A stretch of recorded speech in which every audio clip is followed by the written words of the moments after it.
Hindi pwedeng yung pag binash ka nila, dadamdamin mo. Kailangan malakas ka palagi. Meron ka bang mga advice na pwede mong maiwan sa mga kabataan, lalong-lalo na sa mga kabataan na taga-barangay Canlalay?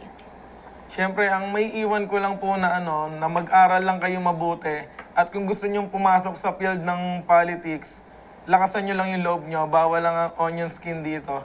Hindi pwedeng magpatalo ka sa mga bash nila. Hindi pwedeng yung pag binash ka nila, dadamdamin mo. Kailangan malakas ka palagi. Kasi mas kilala mo yung sarili mo.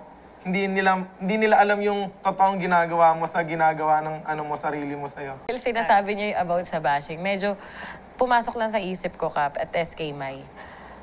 Kasi ang social media masyadong open to public. I believe it's not only the SK na nakakaranas nito. Kahit sinong public servant, nandun na lahat sa social media ngayon. May na-encounter ka rin na ganito? Yes po. Nung ilang beses na po ako nababash sa barangay namin. Pero hindi ko naman po sila pinapansin. Hindi mo inuupakan? Hindi naman po. Hinahayaan ko lang po. Okay. Tapos nag-ano lang po ako. Pinapakita ko na lang po na may ginagawa po talaga ako.